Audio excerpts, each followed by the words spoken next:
Welcome to the following video in information technology. This chapter is about computer networks. So, right now, who is connected to the internet?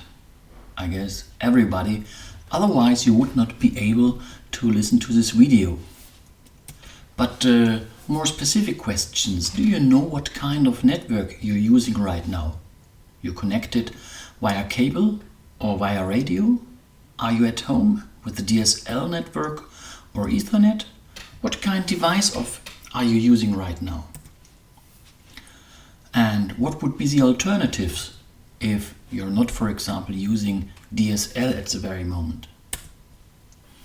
Are there any specific criteria for your choice, or you have just taken what is available? Today we are talking about networks. What are the goals? I would like to discuss computer networks more systematically. So, first, why do we have networks at all? What are the reasons to use networks? How can computer networks be characterized? And what are typical properties of these networks? What type of networks do exist? And what technical challenges are we facing?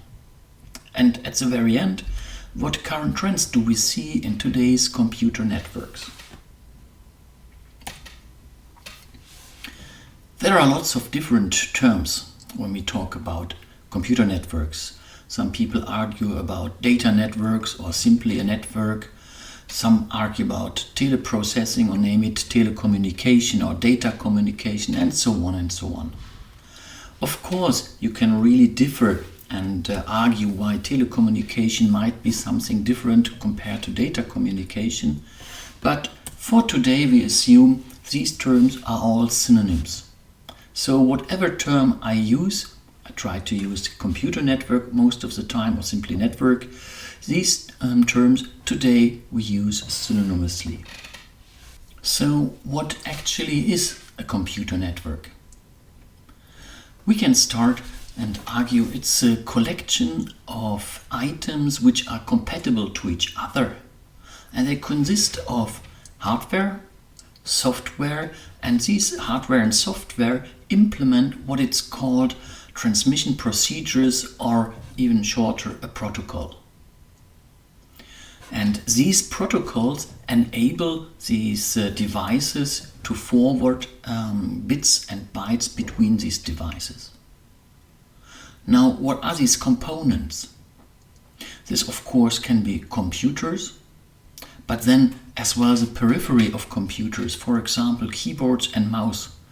So if you do not have a cable, or even if you have a cable, these data, these triggering a key on the keyboard must somehow be transmitted to the computer. And yes, here we have a small network. Then of course we have telephones and cell phones and smartphones. And again, even if you just make a call between an old-fashioned telephone, some data is transmitted. Maybe it's not bits and bytes, it's analog data, but nowadays if you're using a smartphone and you simply make a call, this data is first digitized and then bits and bytes are forwarded. There are some special devices for communication and for networking. Maybe you have heard the terms gateway or router or hub or switch or bridge, or there are a few more. These devices are often in the background, they're installed and configured by the network specialists, but they are necessary to build up the complete network. And finally, there's this transmission media. These are cables. If I talk about cables, could be either copper cables or fiber cables. Sometimes fiber cables are simply called fiber. And there's radio as well. So if you have a smartphone, you are not connected via a cable. Usually you simply send your data through the air. Yeah, so some people talk about the air interface as well. So these components all together make up a computer network. So why are you connected to a network? Why are you online right now? If you think about these questions a little bit more thoroughly, we have different arguments why networks are necessary. So let's have a first look. First, we would like to communicate. We could like to communicate with a friend, share some thoughts, and so on and so on. And if a network is used for communication, we simply call it a communication network. Examples for special kind of applications are email, WhatsApp, and so on. But that's not all. Sometimes we would like to connect to another network, to another computer, simply because this computer offers an additional device. The last week we talked about client-server architectures, and one reason to motivate client-server has been the printer, which could be commonly used by several other computers. So here we do not talk about communication between people, we talk about the usage of a device. And you can use this same kind of principle in the university as well. We do have these printers in the library which can be accessed by you using a network. Devices are not the only argument to connect to another computer or to a server. There are certain file server, and you would like to access not the device but the data which is hosted on this data server. So for example, if you are going to download the regulations for your course of study, then you use the network as a data network. Sometimes it's not really the data, but it's a function which is enabled by the data. One example here could be QIS. So maybe you're not interested to read the data, but you would like to use the functionality of registering for an exam. Or you go to your internet bank, and you would like to forward some money to some other's account. So you're not really interested in getting data or getting access to a device. You would like to perform a certain function. And this is why we call this network then a function network or functional network. There are two reasons which are more technically oriented. The first one is to have a load network. Sometimes you have a very high load and you need some more servers. You could of course build up one big server, but this is often more expensive than several smaller servers. However, if these several servers should serve several requests, they have to be somehow interconnected. Usually you have something which is called a load balancer, which hands over the incoming queries to the one or the other server. Anyhow, this kind of architecture is called a load network because it's built up to enable a higher load. And a similar direction is what we call the availability network or high availability network. You know, there are sometimes computers which are of utmost importance. For example, if you have a nuclear power station and a computer which controls all these parts of the nuclear power station, you do not want to rely on simply one single computer which can break. So you build up 2 or 3 computers in parallel, and if one is going down, then the others can still take over, and by this you create a higher availability, a higher robustness or resilience for this kind of task or network. And these kind of networks are called availability network.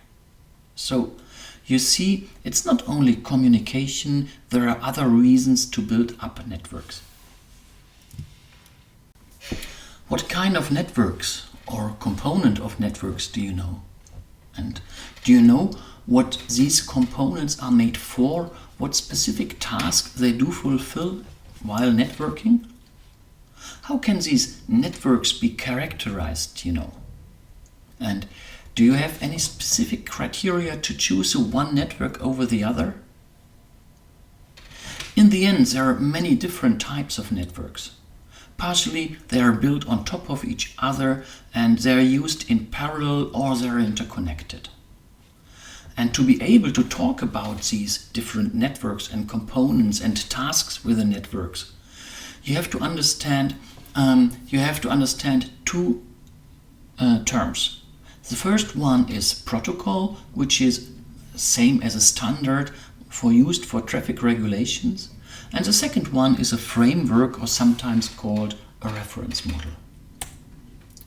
So why do we have to have standards in communication? Think about the following situation. You have an iPhone and you would like to communicate to somebody using a Dell laptop.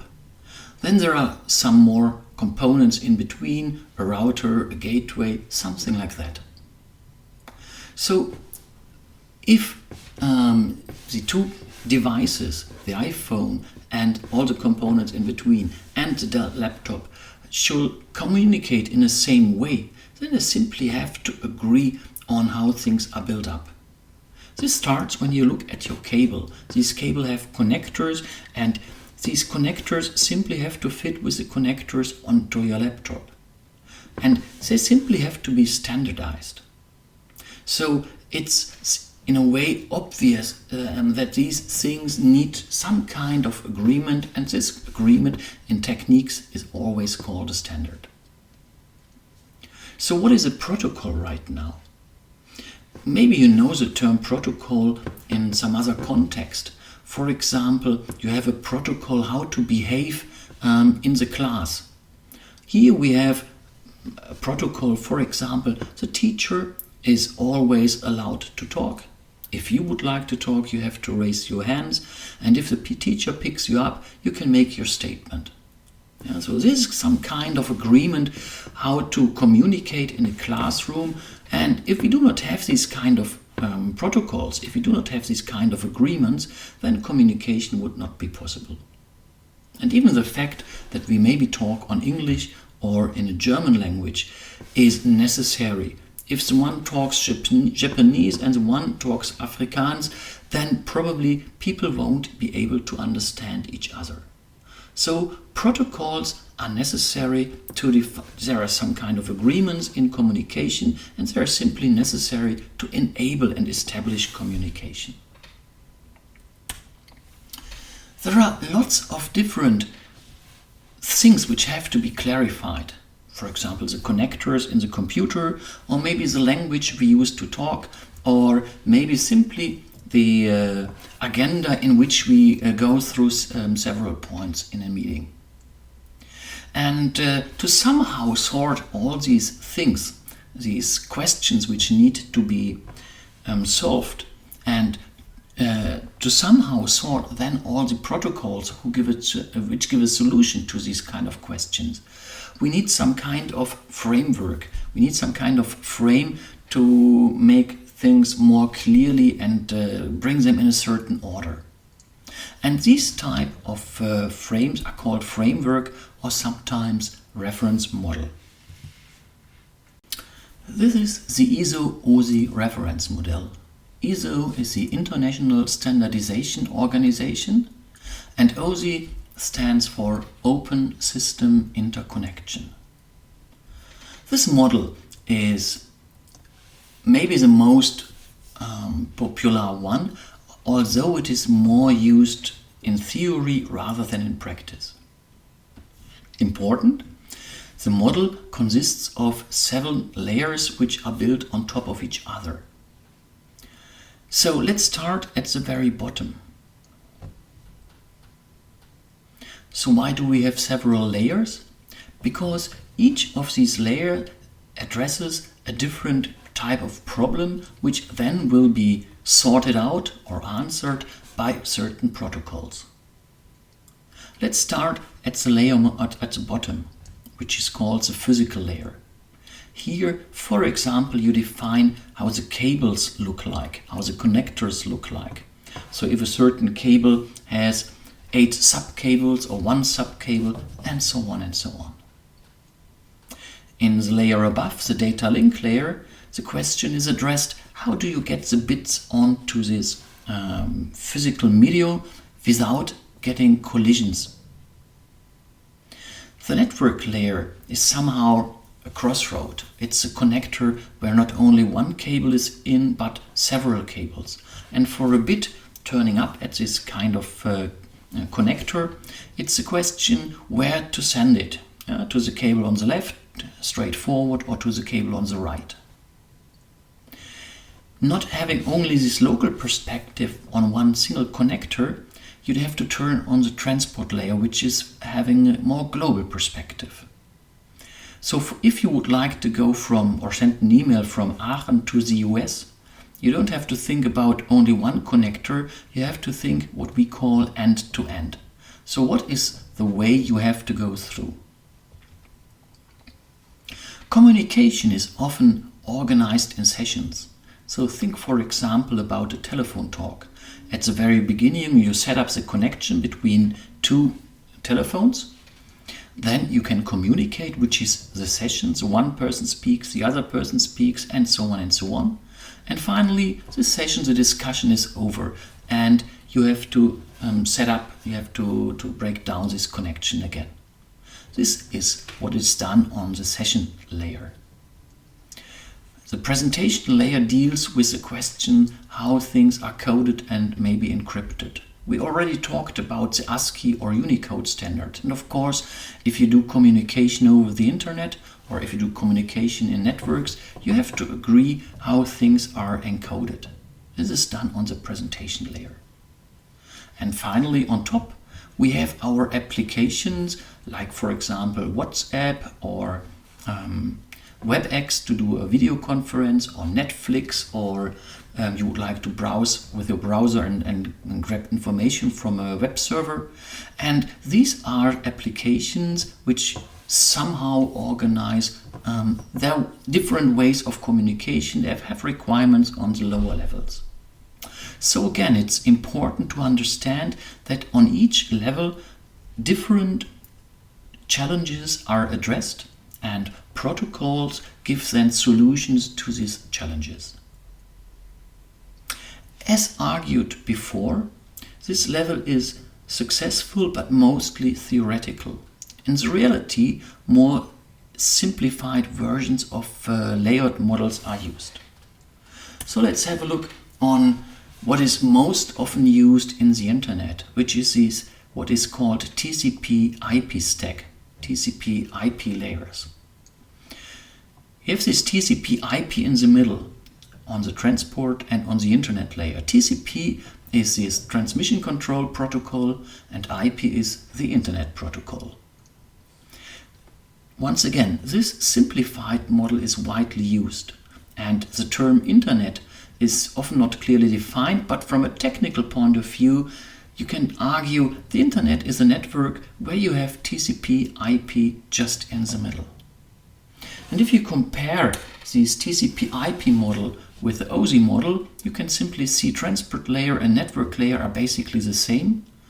And down under, the data link layer and the physical layer have been combined and integrated into a network access layer, and the application, presentation and session layer have been integrated in what it's called application layer in the TCP/IP stack.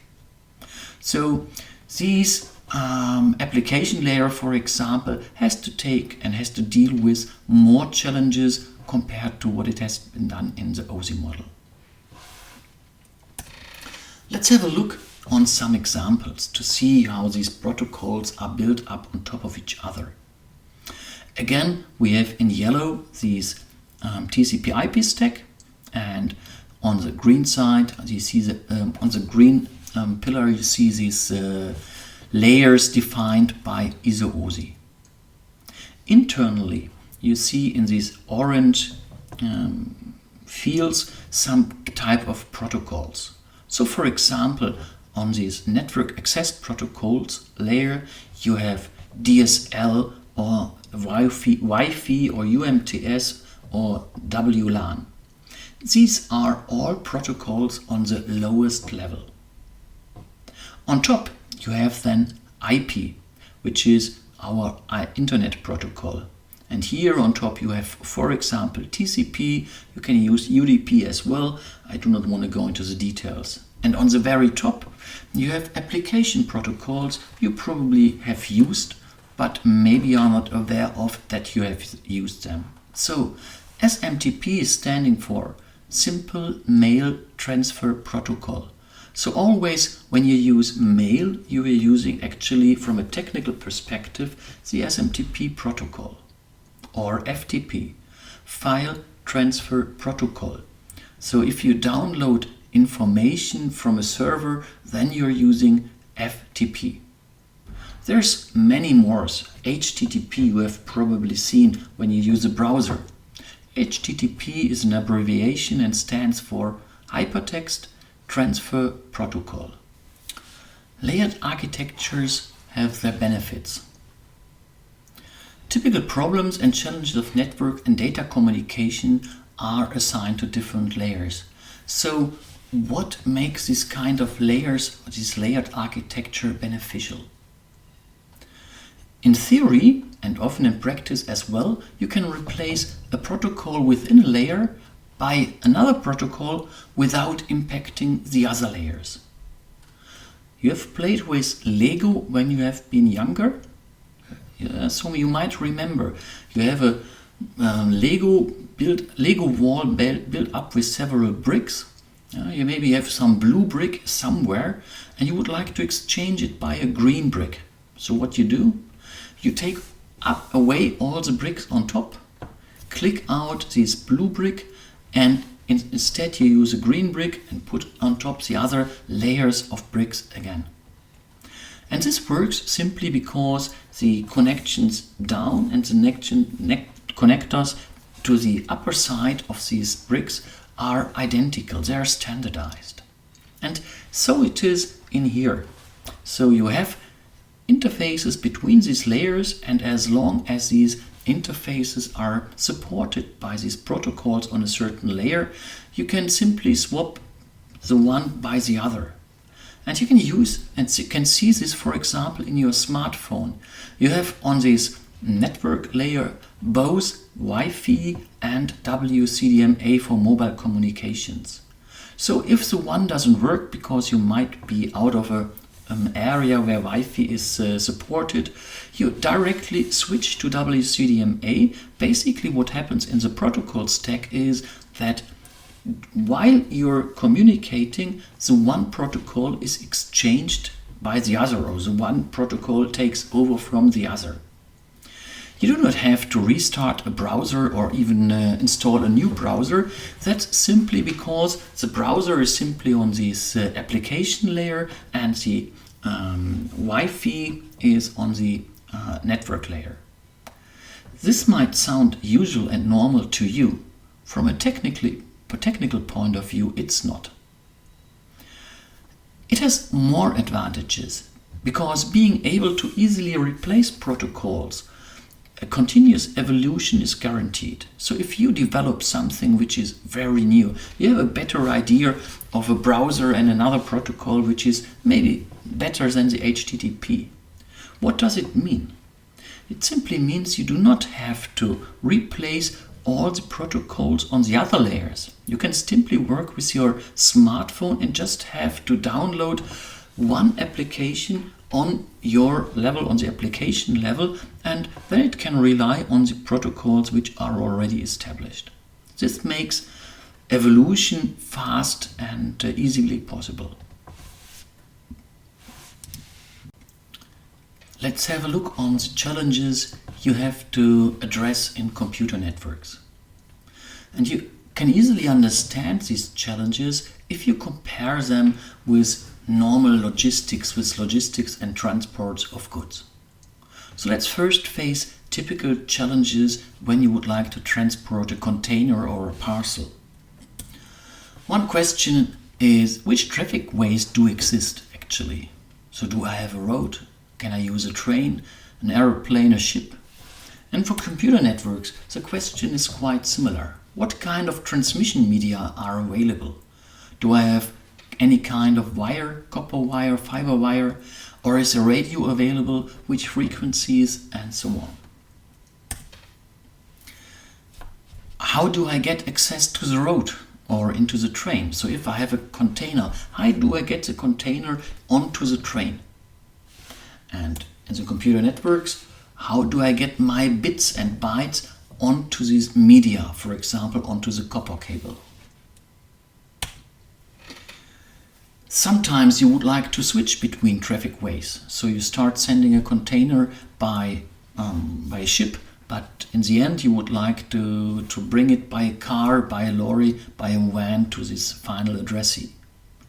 So how it is with computer networks? Is it possible to switch between, for example, first a radio network and then later a fiber network? If you would like to forward goods, you usually need an address to get it from A to B. If you would like to forward a parcel through the DHL, you simply have to be able to specify where it should go. And it's exactly the same in computers. Here we have to have addresses as well. An address for each computer, for each smartphone, which is connected to any kind of network.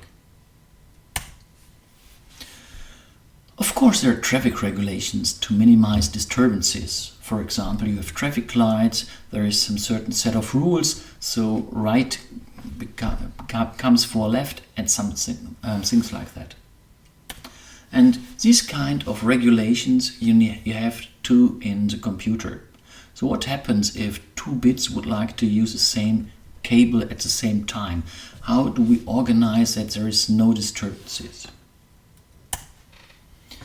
And if these regulations are not are misused, what happens in case of an accident?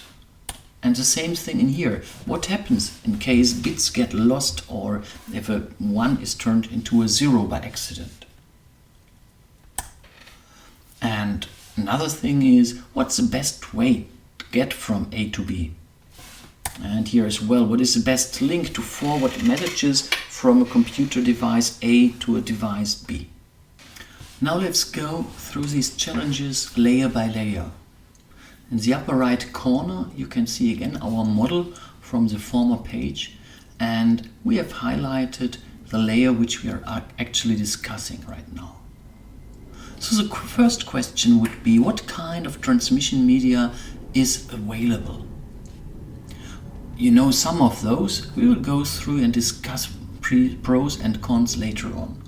So first we have wire-based transmission media, coax cable, fiber cable, twisted pair. Coax and twisted pair are usually based on copper.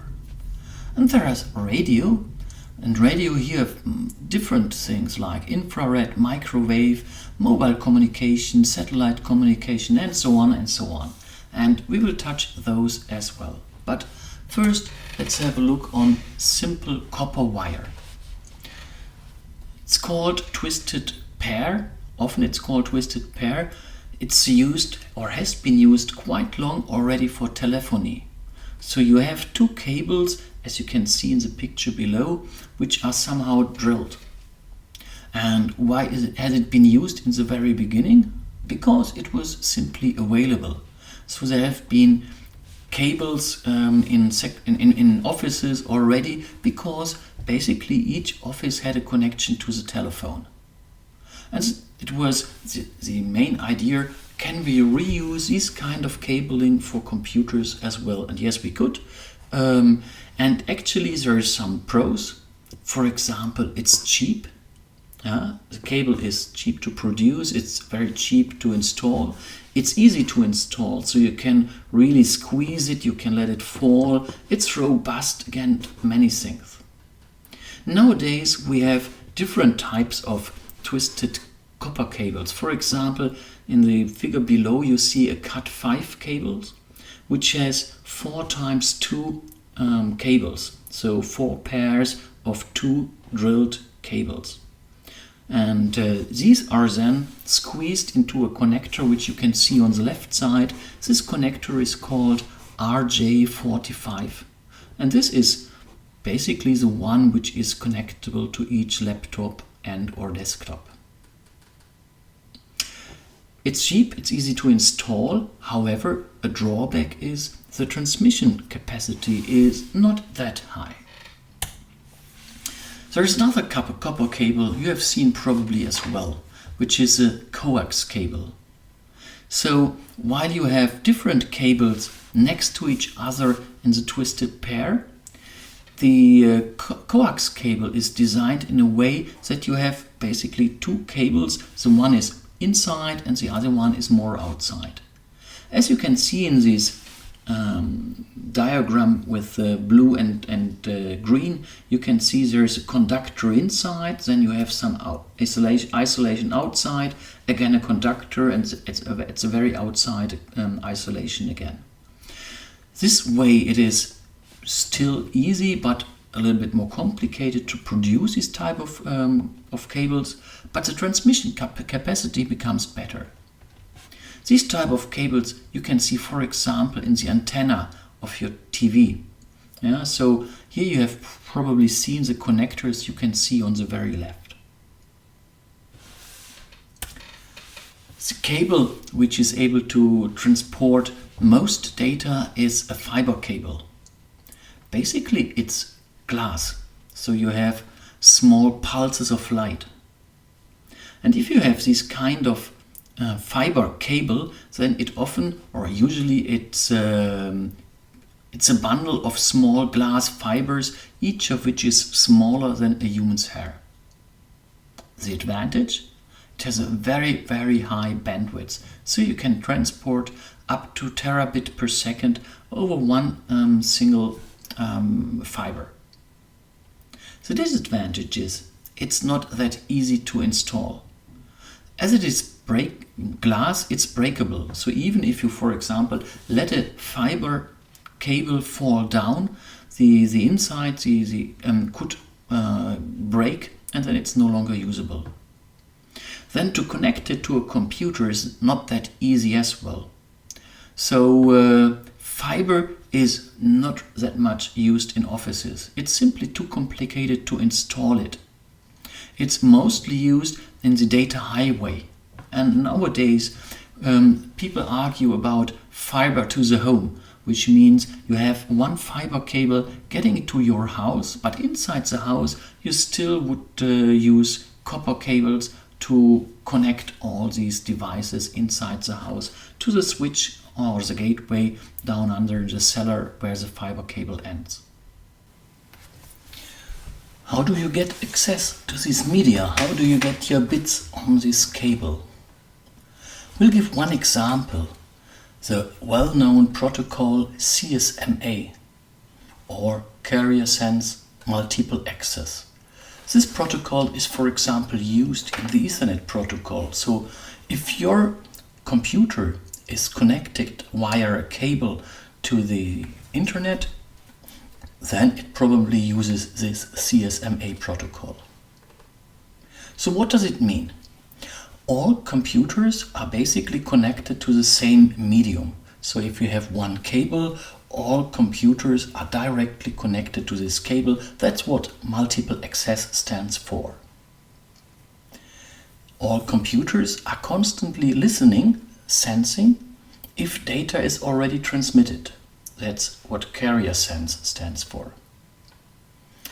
If a computer wants to transmit data, it has to wait until the media is free. So nobody else is right now sending data. Actually, it's like what you're doing if you're polite in a discussion. You would like to say something, then you first listen and say if anybody else is talking, and you do not just break in between. You just wait until there is a break, until everybody is silent and listening, and then you start talking by yourself. That's Carrier Sense Multiple Access. There's actually one problem. If two computers start their transmission at the very moment, this will result into a collision. Both transmissions are destroyed. It's actually the same problem as in the discussion. Two people start talking at the very same time. In the computers, this is due to the delay within the cable. That's why cables in Ethernet have to have a limited length. By that, the collision time span is relatively short. In principle, the analogy to a transport of goods, it's quite simple. There are simply traffic regulations like a traffic light or this rule red before left, or in UK left before right. And if you would like to access a street. So actually that's what CSMA is all about. Is it possible to switch between different media? So if, for example, one smartphone is in the WLAN, in the Wi-Fi, or another smartphone is connected via UMTS, is it possible? Yes, of course. You have made this experience already. Switching between media is done by components which are called gateways. Gateways are by definition able to handle at least two different media, and they can translate from one to the other. Probably you have a DSL Wi-Fi router at home. This is actually a gateway. Towards a provider, the DSL protocol is used.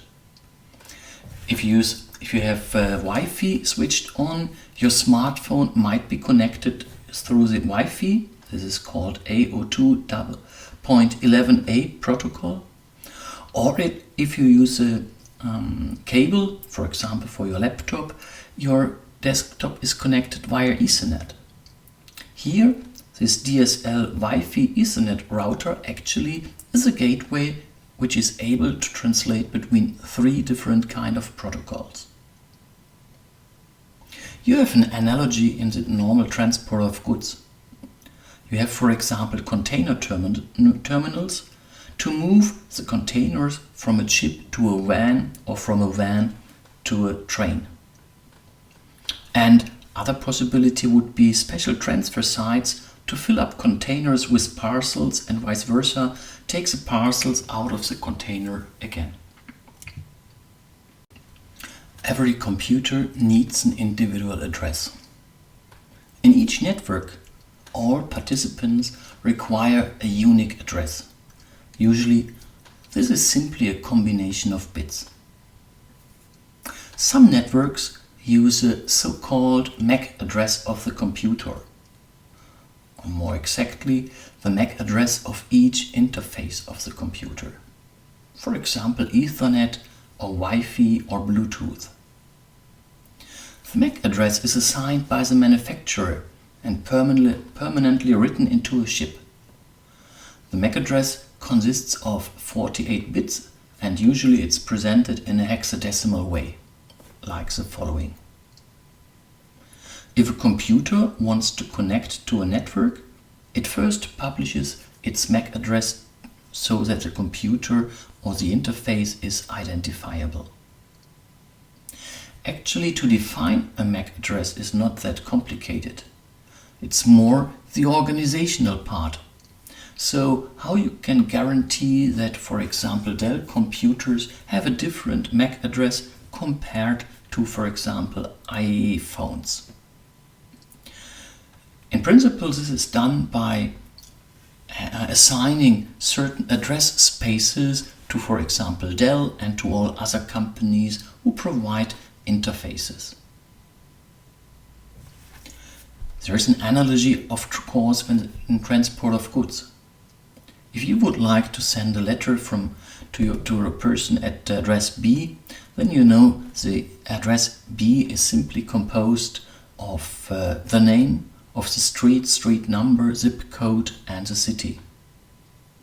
However, for other networks there are different addresses. For example, each airport has an address consisting of 3 different letters. For example, Cologne is CGN, Munich is MUC. So each airport has an individual address. What happens in case of an accident? What happens if a bit gets lost or a 1 suddenly becomes a 0? First question here is, how can you actually find out if data was changed or is maybe completely lost? The internet uses packages of data, so bits are collected and assembled into data packets, in the same way as parcels can be packed into one container. Each data packet simply consists of zeros and ones, and these data packets are enumerated. Thus, the receiver can find out if a certain packet has been lost. So if you receive package 7, 8, 9, and 11, you know package 10 has been lost. It can then be re-requested, so the sender knows, hey, I have to resend all packages starting from 10.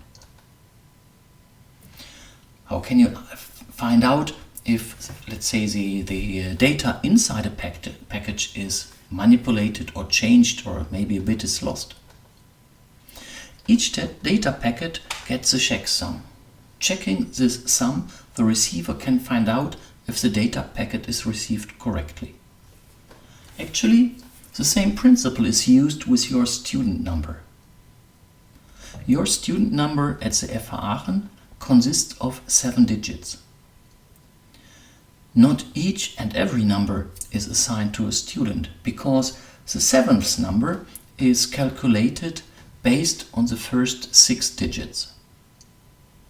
So here you have your formula set 7, meaning the 7th digit is equal to 2 times the first digit, 1 times the second digit, 4 times the third digit, 3 times the fourth digit, 2 times the fifth digit, and 1 times the sixth digits. These numbers are summed up, and then you take it modulo 10. So what is modulo 10? If you remember how you did division in the first class, then you didn't come up with fractional results, but for example you argued 5 divided by 2 is 2, and you have a rest of 1.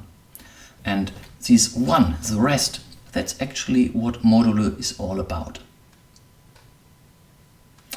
Take an example. Take for example the matricle number, the student ID 3456780, and this is a correct student number because you can do this calculation: 2 times 3 plus 4 times 1 times 4 plus 4 times 5 plus 3 times 6 plus 2 times 7 plus 1 times 8, and if you sum it all up you will have the result, which is 70.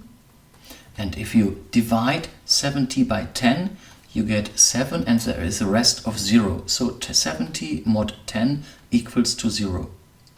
And as a 7th digit in our hypothetical student ID is 0, you know the number is in principle built up in a correct way. So if two numbers are swapped, or if one number is simply changed, for example, you think that 8 is a 9, and then you will find out because this correction number, this error correction number is not done correctly. What is the best way through a network? Within computer networks, there is 2 perspectives on these questions. The first one is a local perspective, and the second one we'll talk about later is a global one. So the local one is actually if you have a crossroads, if you have a device where several cables get out of this device. Which of these cables has to be taken by a bit which would like to go for address B? This question is answered, or this problem is taken by devices which are called routers. Routers use so-called routing tables, which are similar to direction signs in automotive traffic. What you can see down here in this picture is some sign, and you see you have to go, if you would like to go for Oldenburg, you have to go straight on. If you would like to go for Nordenham, you have to go right. Now, routing tables are basically the same. However, they're much bigger. You can have not only, let's say, 5 entries in there, you can have thousands of entries. And you can not only have 2 or 3 ways out, you can have 100 cables going out. So You have small routers like the one you have at home, for example your DSL router, a picture you can see on top of the right side. And you have high performance routers which are used at these real big nodes in the auto highway, in the internet highway, at the providers. And a photo of these kind of high performance routers is shown there as well. Again, the analogy when you transport some goods, there are these direction signs you have seen already on each and every street. What is the best way through the network? Now let's switch to a global perspective. What do I mean here? For example, if I would like to go with a car from Aachen to Berlin, it's not sufficient to have a sign at the highway crossing in Aachen which simply shows ways to Düsseldorf, Cologne or Belgium. You have to have this end-to-end perspective, and you have to somehow get an idea which crossings you have to pass, which are the cities you have to go by. Same if you would like to have a connection, for example, for an email from Aachen to the US. You have different networks, you can have different links by satellite, by fiber, and so on and so on. And you have to take this end-to-end perspective to get this data somehow transferred from Aachen to the US. Routers do not take over. Routers only have this local perspective, so someone has to take over, and this is a TCP or UDP protocol on this transport layer. What kind of communication is required? Again, takes the analogy to real goods. For example, you would like to transport furniture or food or medicine or bulk. And depending on what you would like to deliver and transport, you would choose a different kind of van, train, etc. In computer networks, this is basically the same. If you, for example, would like to use Netflix and stream data for a video, you have different requirements onto the networks compared to a situation where you simply forward an email. And these applications, they do not only organize, let's say, how the video is shown and how it is layouted. They have to negotiate with these underlying layers on these requirements for the transport of data. And here you have again these different type of protocols like SMTP for mail, HTTP for the web, or RTP for streaming. And these forward exact definitions on what kind of, for example, bandwidth is required or what kind of delay for the bits is acceptable. So far we have discussed networks on the perspective of the protocols and on the layers. There's different ways to classify networks. One is by size or geometry.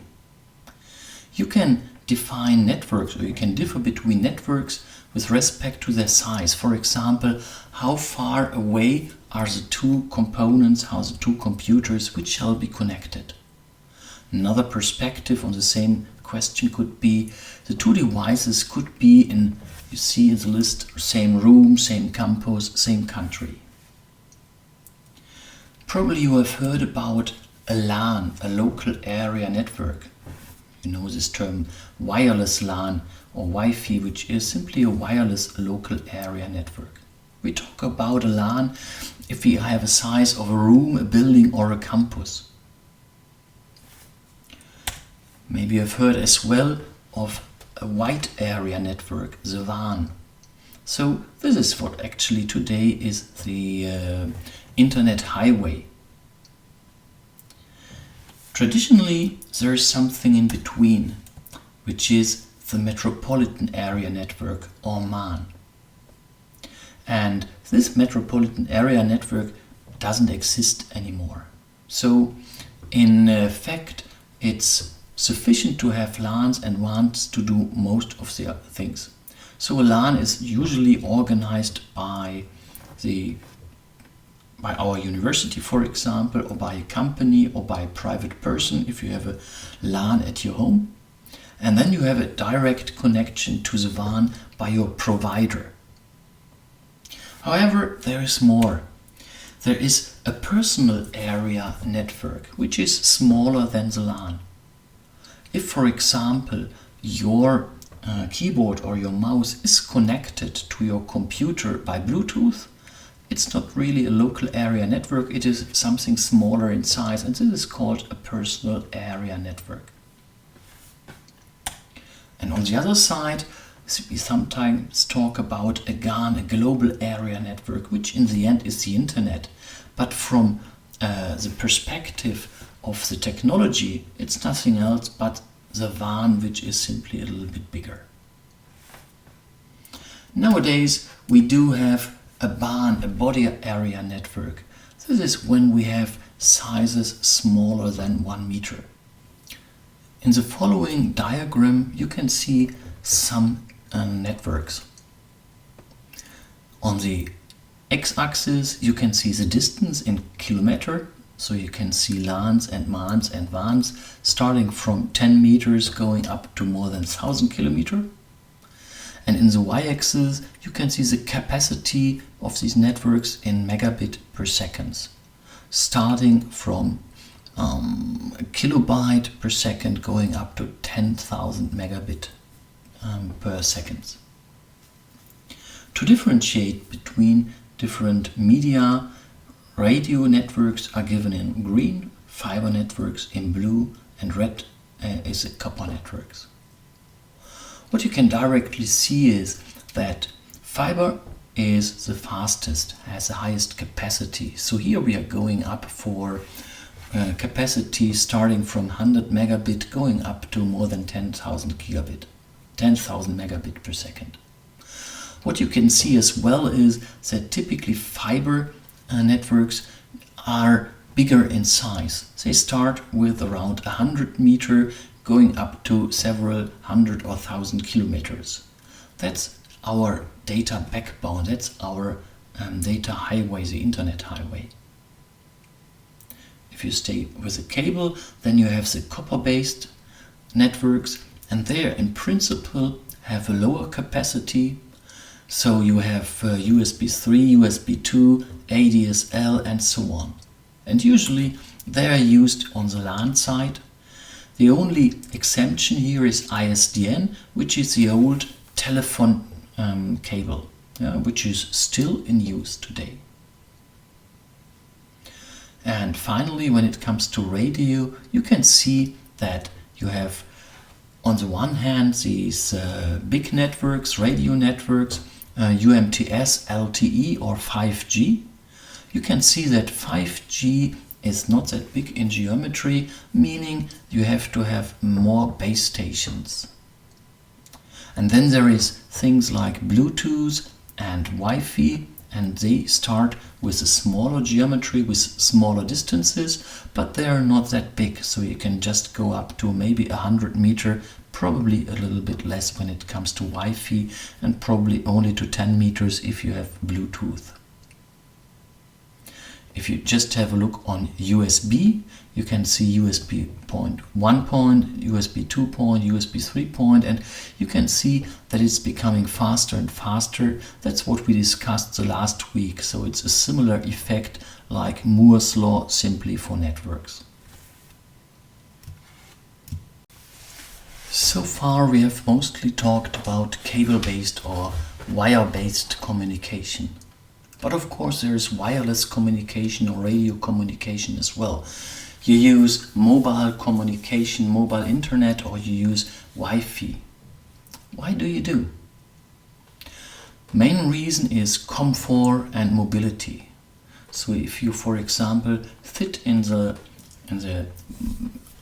university and use your laptop, you do not have to have a cable to be connected. So even if you don't move around constantly, it's simply some kind of comfort to be able to work unwired. If you use a smartphone, for example, while taking a call, then mobility is an issue. So you can go around and can continue walking through the city and still communicate and still phone and still use your smartphone. Maybe you can do it even if you drive within a car. This kind of mobility, this wireless communication, has some challenges, both technically and political.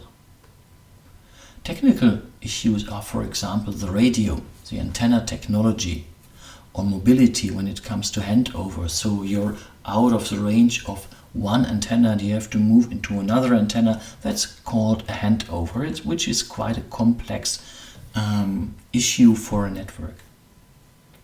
However, there are political issues as well. So the question, which frequencies are reserved for mobile networks? And here, mobile networks are competing with other networks, for example, networks for taxis or networks for microphones, which are used, for example, in the university. Health is an issue. So you know that some people argue all these kind of radios are risking our health. Yeah, so some people do not want to live next to an antenna. So there's lots of issues about wireless communication. Nevertheless, the development of mobile communication in Germany and all over the world has been one huge success of the last 2 or 3 decades. So if you just have a look at the figures in here, you see the number of SIM cards, the number of connections to the mobile telephony networks in Germany. So if you assume we have roughly 80 million inhabitants in Germany, you can see that already in the year 2007 there were more connections than people. So we have a penetration of bigger than 1. And since 2021 we have more than 160 million SIM cards, SIM connections to our mobile networks, which means in average each person in Germany has 2 SIM cards, has 2 smartphones, has 2 connections. Although the numbers of SIM cards per person seem to be increasing in the past 2 years, the numbers in total seem to be relatively stable. But that's only when it comes to the number of SIM cards. If you have a look at the following picture, you can see that the amount of data which is forwarded through mobile communication is still drastically increasing. In the light blue, there is a data volume in total in million gigabytes. And in the dark blue, it's a data volume in average per active SIM card per month in gigabyte. So this basically reflects your own behavior. In 5 years before, probably nobody has watched Netflix through the internet, through mobile internet, but nowadays this is quite normal. This is reflected in this exponential growth of this data volume over mobile networks. Which requirements exist towards mobile communication? So when you think about, for example, a new contract with any kind of these mobile providers, what are your requirements? One thing is the bandwidth or transmission rate. So how many bits are transferred per second? In the past years, people have argued if they should go for LTE or UMTS, and nowadays you can argue if you would like to have a contract which enables 5th generation. Mobility is an issue. For example, is it possible to communicate while moving? And how fast can I move? Is there a handover or roaming? With my contract, in which countries is there a roaming agreement to other partners? Technically, there is one issue, the distance. What distance is covered by the antenna? How far can I move?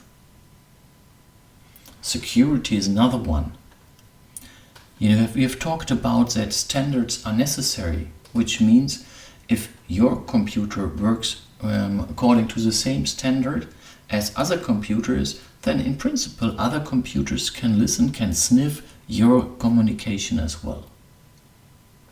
One way to protect you is to use encryption. So how safe is this? And finally, if you go for a contract, costs is an issue. How much is it? Do you have a flat rate? Is there a limitation when it comes to the data volume? These questions have to be answered. Mobile communications have been attacked from two sides. So one side is telephony based. So the complete telephony industry wanted to not only support speech in mobile communications, but data as well. And the other side has been the computer industry. So the industry which installed the internet and wanted to become mobile. Basically, this reflects the two big success stories of the 90s, which was mobile communication for speech based on GSM, and which was the internet. And both parties supporting one of these technologies now tried to get into this field of mobile communications. When it comes to these telephony-based standards, we have GSM, UMTS, LTE 5th generations. We have a worldwide coverage for these systems.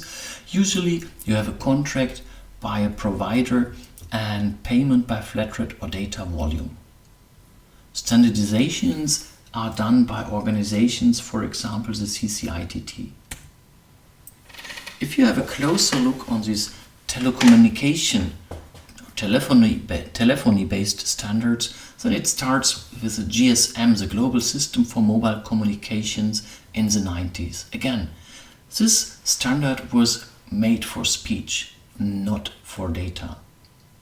Later on, beginning of the 2000s, GPRS was established on top of GSM and enabled some kind of transmission rates of 20 kilobit per second.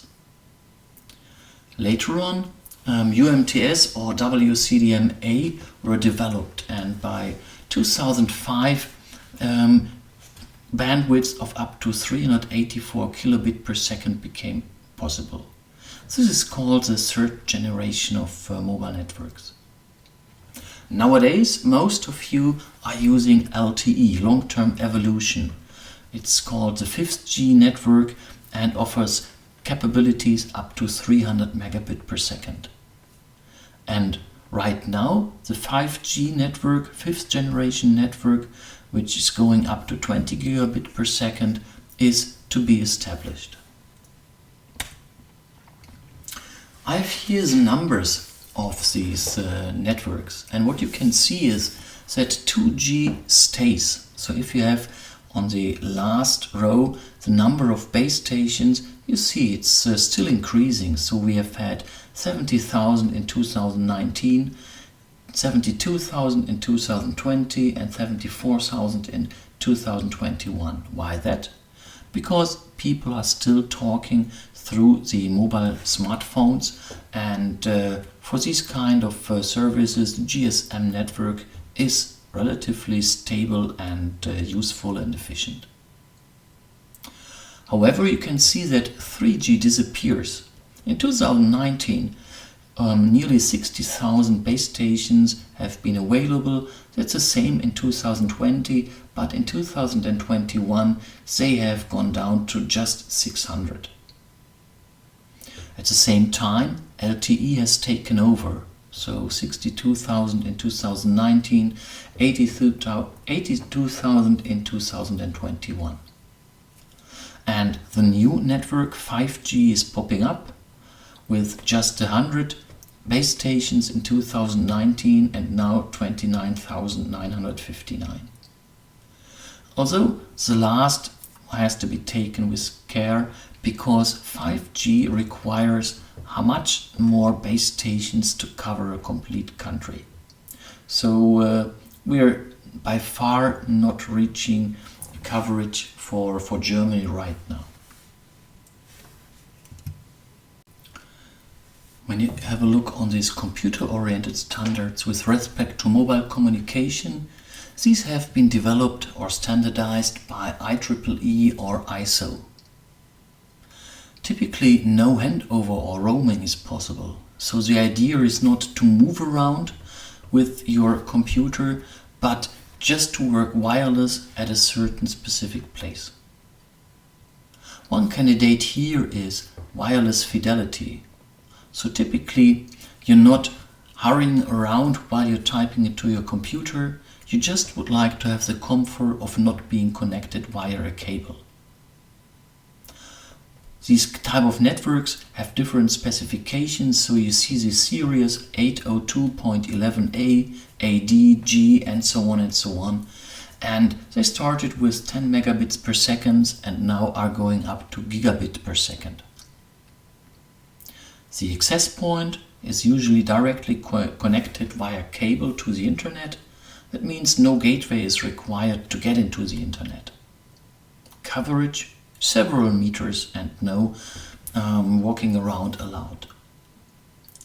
There is bigger networks, however, they have not been successful. The WiMAX, for example, was the idea to cover a complete city. Nowadays, you better try to do it with a network of different Wi-Fi networks, for example in Aachen through the city.